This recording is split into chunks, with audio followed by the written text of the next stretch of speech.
9 dias de deixar o cargo, o presidente Jair Bolsonaro assinou o decreto de indulto natalino. O ato, publicado no Diário Oficial da União de hoje, libera diversos grupos, entre eles condenados que estão com doenças graves permanentes, pessoas com mais de 70 anos que tenham cumprido pelo menos 1/3 da pena, integrantes das Forças Armadas que cometeram crimes durante operações de garantia da lei e da ordem, policiais militares que cometeram crimes sem intenção. E um artigo inédito amplia o perdão para agentes de segurança pública que tenham sido condenados no exercício da sua função por fato praticado há mais de 30 anos e não considerado hediondo no momento da sua prática. Na prática, na realidade, entre os beneficiados estão os policiais envolvidos no massacre do Carandiru. Vocês estão vendo aí algumas das imagens da época, que deixou 111 mortos durante uma ação da Polícia Militar de São Paulo no dia 2 de outubro de 1992. Samantha, começo esse debate com você. Bolsonaro não cita nominalmente o Carandiru ou os PMs envolvidos. Na sua avaliação, o decreto foi escrito sob medida para este caso ou não? O decreto de indulto é uma prerrogativa do presidente da República e normalmente é dado com fins políticos e também fins humanitários. Ou seja, essa benéfice que ele dá para os policiais foi algo que ele já vem fazendo reiteradas vezes nos decretos anteriores. Pode ser que a finalidade tenha sido essa, mas na maneira com que está juridicamente no indulto é uma maneira genérica. E se nós olharmos para o julgamento que tivemos no Supremo Tribunal Federal do indulto na época do presidente Michel Temer, o Supremo Tribunal Federal fixou uma jurisprudência no sentido de que não caberia ao Supremo Tribunal Federal analisar o conteúdo do indulto, que essa era uma prerrogativa do presidente da República e uma espécie do sistema de freios e contrapesos para corrigir eventuais erros do judiciário, muitas vezes para finalidade política. E tem um voto muito firme na época do ministro Alexandre de Moraes, dizendo que não caberia ao Supremo Tribunal Federal fixar critérios, ou condicionar a concessão de indulto. Então, do ponto de vista jurídico, acho muito difícil conseguir a inconstitucionalidade desse decreto, ainda que a real intenção do presidente tenha sido beneficiar a questão do Carandiru, porque ele coloca de uma maneira genérica, ou seja, vai abranger qualquer crime há mais de 30 anos que no momento em que foi cometido não era considerado hediondo. Por quê? Porque a única limitação ao indulto são os crimes hediondos. Ariel, a Samantha está lembrando para nós o episódio do governo Michel Temer em que ele indulta os criminosos do colarinho branco. Na época era logo ali pós-período da Lava Jato, beneficiou muitos dos condenados naquele episódio. Agora, você acha que é diferente daquele período? Tem espaço para as famílias dos presos contestarem o decreto do Bolsonaro, ou você concorda com a Samantha de que realmente não tem espaço e os PMs ganharam um presente do Bolsonaro? Boa tarde, Raquel. Boa tarde, doutora Samantha. Essa análise, sim, existe esse precedente do Supremo Tribunal Federal. De fato, o indulto é um ato discricionário do presidente da República, tem previsão constitucional no artigo 84 da Constituição, então, Federal de 88, mas vejo esse indulto no apagar das luzes do governo. Nós já tínhamos projetos da bancada do próprio Bolsonaro no Congresso para anistiar os policiais.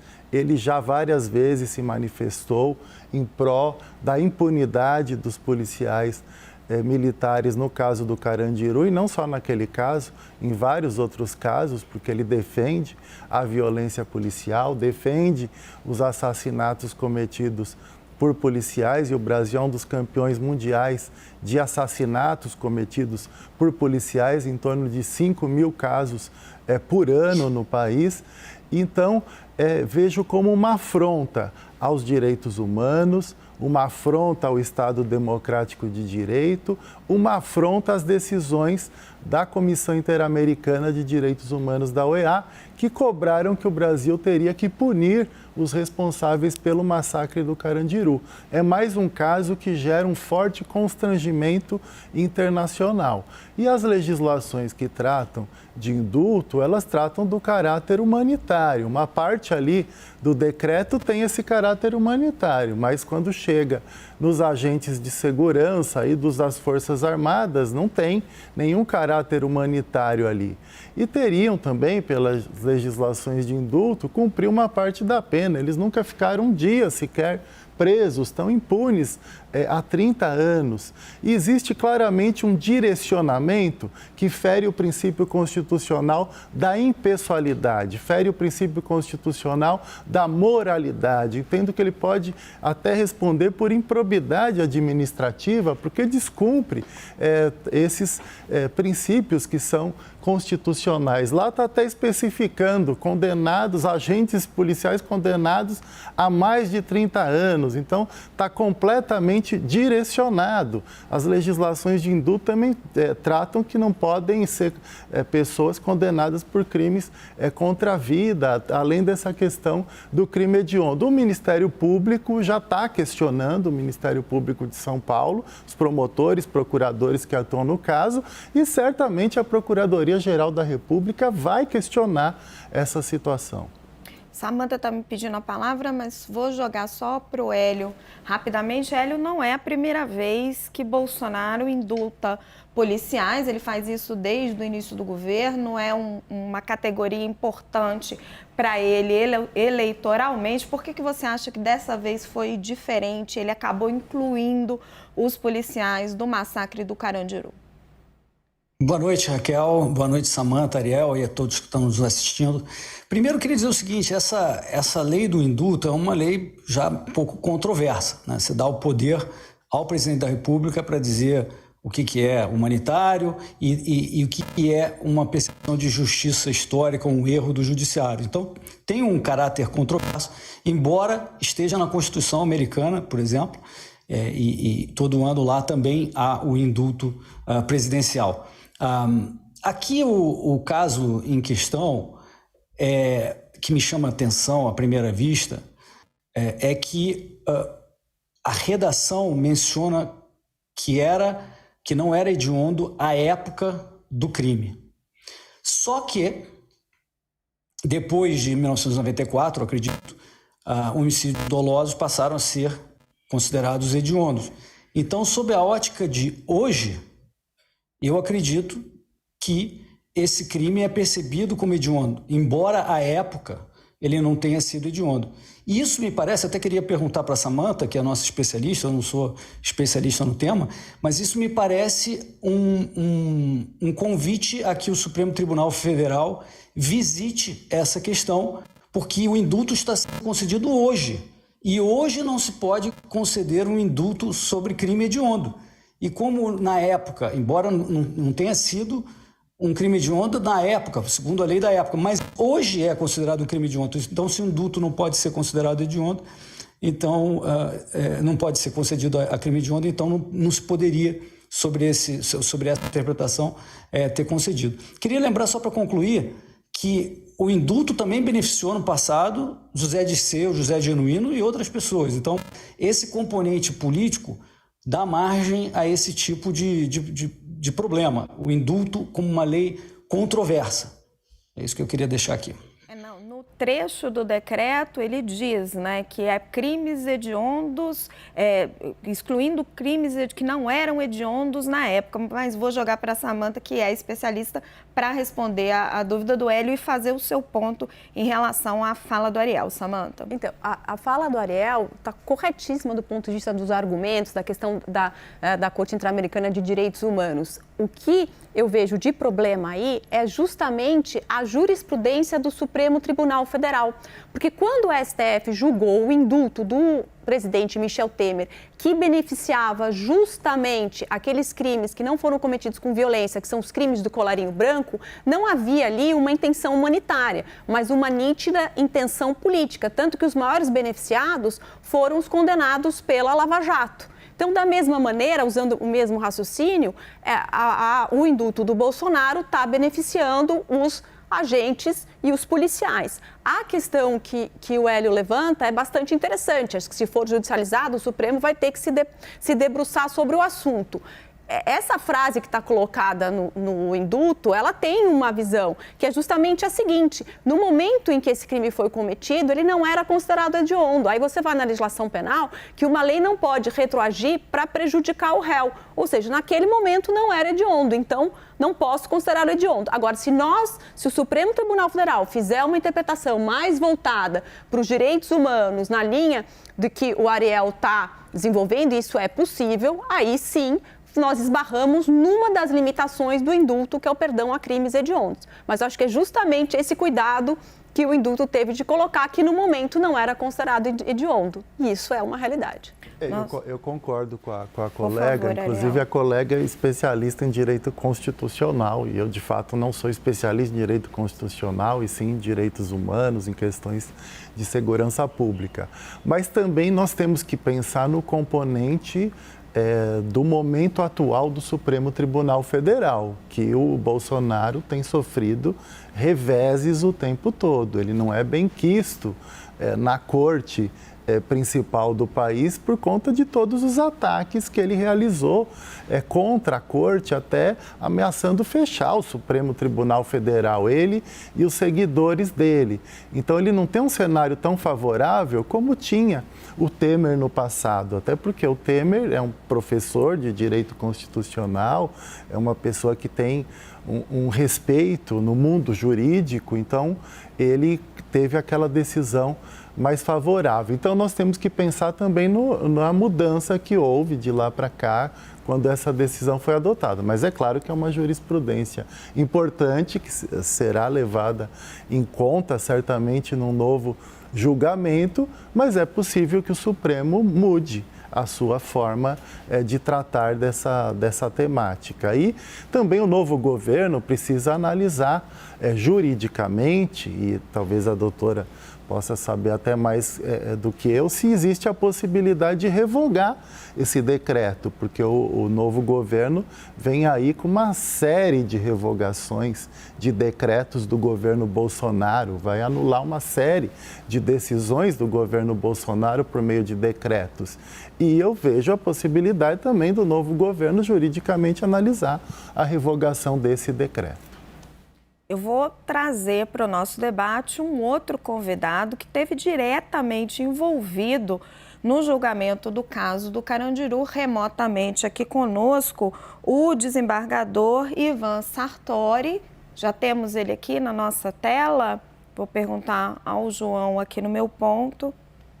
Ivan Sartori foi desembargador aqui de São Paulo e ele é professor de Direito Civil e também é o juiz que anulou a condenação do caso do Carandiru. Doutor, bem-vindo à nossa roda de debate. E aí queria a sua avaliação sobre este indulto de Jair Bolsonaro. Lembrando que o caso, apesar da anulação que o senhor fez na época, já estava transitado em julgado, eles já haviam sido condenados pelo STJ, pelo STF, estavam esperando só a dosimetria, a definição das penas. Qual é a sua avaliação sobre o indulto do presidente Jair Bolsonaro? Bom, eu como relator desse processo, eu o julguei efetivamente com toda a isenção possível e eu, analisando as provas, estudando todo o caso, entendi que ali não houve efetivamente o dolo, né, de assassinar ou de praticar esses homicídios dessa forma. Ali foi uma operação necessária, né, diante da falta de segurança que se instalou ali e a possibilidade de se estender toda aquela rebelião para quase 10 mil presos lá no Carandiru.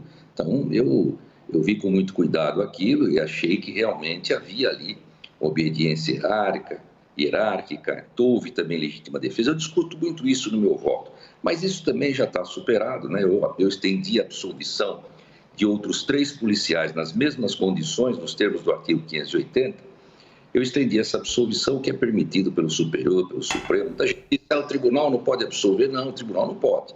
no júri, o júri é soberano, mas pode sim estender a absolvição daqueles que estavam nas mesmas condições dos condenados. Agora, eu vejo com naturalidade esse indulto concedido pelo presidente. Acho que realmente faz justiça com isso. Né? Há uma perseguição em relação a esses policiais, que muitos deles novos, até recém-ingressos na época, na Polícia Militar, que foram obrigados a cumprir ordem, né? Entraram ali. Ninguém vai por esporte dentro de um presídio perigoso daquele para querer praticar qualquer tipo de chacina. Foi porque houve necessidade. Então, uma das maiores injustiças que eu vejo, que com esse decreto acaba sendo resgatado. Eu quero cumprimentar todos aí, inclusive a Samanta, o Ariel, todos que estão aí presentes remotamente também, e você também, a nossa apresentadora. Mas eu penso que, lógico, agora o Supremo, a Justiça vai ter que reconhecer esse indulto, fossem outros tempos, lógico que esse indulto imediatamente seria reconhecido. Mas agora, em tempos de Supremo, em que nós não temos mais uma Constituição aí vigente, nós não sabemos qual vai ser o entendimento, porque não existe mais uma Constituição ali nas decisões que a gente costuma ver por aí do Supremo Tribunal Federal. Então, agora nós vamos ver se o Supremo vai reconhecer. Acredito que a Justiça de primeiro e segundo grau reconheça. Agora, o Judiciário mais acima, nós temos que pensar e ver, porque tem uma questão política também envolvida aí, né? E esses policiais, eles estão sofrendo esse estigma há muitos anos. As famílias aí estão numa situação muito difícil, de penúria. Por quê? Porque cumpriram ordem. Muitos deles, como eu disse, recém-ingressos na Polícia Militar. Então, eu acho que se faz justiça. Agora, vai prevalecer o entendimento? Vamos aguardar a decisão da Justiça. Fosse correto pela Constituição, efetivamente, é realmente uma prerrogativa do presidente e teria que ser respeitado pelo Judiciário esse ato, teria que ser respeitado. Agora, vamos aguardar.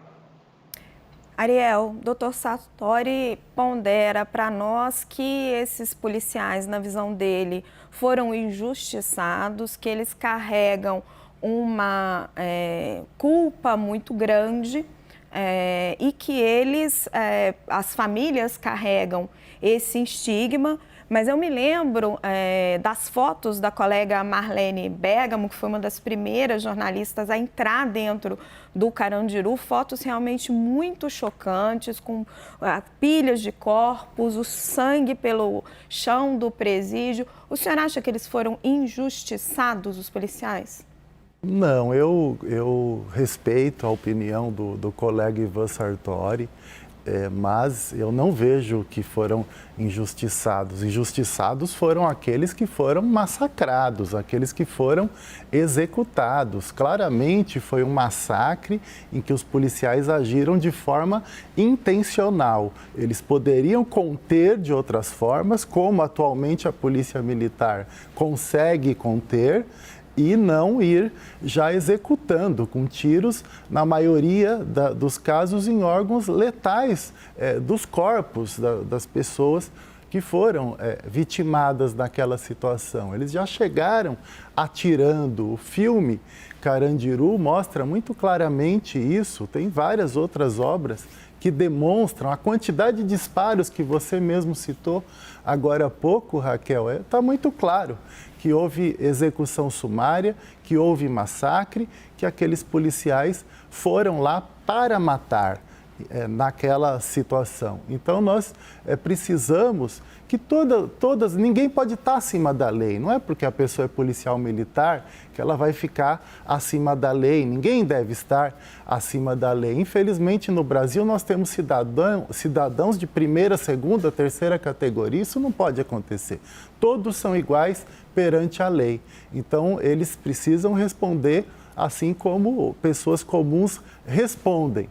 E nós temos no Brasil essa cultura de corporativismo policial. Se fez de tudo para se obstruir as investigações do massacre do Carandiru, limparam tudo, obrigaram a carregar corpos, tudo que puderam fazer, fizeram os militares na época para tentar que aquele caso não fosse desvendado.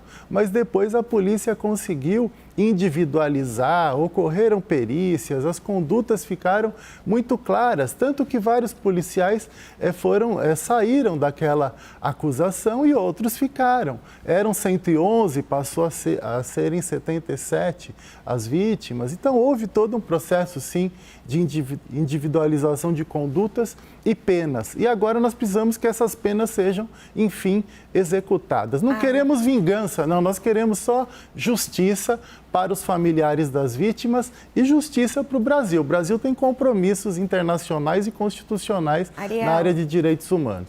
Antes da gente seguir o debate, vamos jogar mais um elemento aqui para a discussão. O filho de Bolsonaro, o deputado federal Eduardo Bolsonaro, foi às redes sociais enaltecer o indulto concedido pelo pai. Ele escreveu, abre aspas, hoje foi feita a justiça. Policiais militares que entraram onde nenhuma mãe sequer permitiria que seus filhos entrassem e cumpriram sua missão. Local que guardava as pessoas mais perigosas do país. Sofreram mesmo com a esmagadora maioria da sociedade apoiando-os. Fecha aspas. Vamos ao debate. Samantha, volto com você nessa discussão. E aí, trazendo o tweet do Eduardo Bolsonaro e voltando ao que vocês estavam falando, que é a finalidade política que aparece por trás desses indultos. A finalidade política do Jair Bolsonaro, que está defendendo o grupo que sempre o apoiou eleitoralmente. A finalidade política que tinha Michel Temer, que também estava falando com um eleitorado, entre aspas, dele, uma base de apoio dele. A finalidade política, eventualmente, do PT, que acaba concedendo indultos para as pessoas que o apoiam. Por que o indulto é um mecanismo usado politicamente? Porque ele é uma competência privativa do presidente, ele segue 2 critérios, conveniência e oportunidade. Isso faz com que o presidente tenha liberdade de escolher que grupo ele vai beneficiar. Claro que ele sempre tem um cunho humanitário, mas na maioria das vezes ele tem um cunho político. No caso do indulto do governo Michel Temer, foi de perdoar a questão dos crimes ligados à corrupção. E do governo Bolsonaro, relacionado aos policiais militares. O que eu coloco é que a posição do Supremo Tribunal Federal, principalmente no voto do Alexandre de Moraes, deixa muito claro que não cabe ao Poder Judiciário entrar, digamos, nessa conveniência e oportunidade do presidente da República, que é algo que ele tem quase como se fosse um ato de soberania dele dentro desse sistema de freios e contrapesos e que ele pode emitir. Faz parte, eu entendo, dentro da teoria da separação dos poderes, de algo que o presidente pode fazer ali, não só para a questão de erros do judiciário, mas para fins políticos e que é permitido dentro do jogo constitucional, sendo colocado apenas um limite, que é a questão dos crimes hediondos. Aí a gente pode ter essa dúvida interpretativa da questão dos crimes que no momento não eram considerados crimes hediondos e que, se prevalecer a ideia de que a lei penal não pode retroagir para prejudicar o réu, o indulto está constitucionalmente correto. Mas é uma prerrogativa dele. Hélio, o indulto é político? Ele pode ser político, né? Como a Samantha mencionou, é uma prerrogativa do presidente da República. Por isso que eu acho que uma questão importante é justamente discutir a lei que permite o indulto presidencial, porque dá margem a uma concessão política, uma concessão de julgamento sobre um eventual erro do judiciário, mas nosso ordenamento jurídico permitiu isso. Mas eu insisto no que eu disse antes, eu não sei se a questão de hoje, esse crime hoje ser considerado hediondo, está violando a questão de que você não pode retroagir a 92. Todo mundo sabe que em 92 o crime não era hediondo, mas o indulto está sendo concedido hoje. E, sob a ótica de hoje, este crime é hediondo. Então, o indulto está sendo concedido para um crime que hoje nós consideramos hediondo. Eu acho que, no mínimo, dá margem de interpretação e talvez o Supremo Tribunal Federal tenha que entrar nessa questão.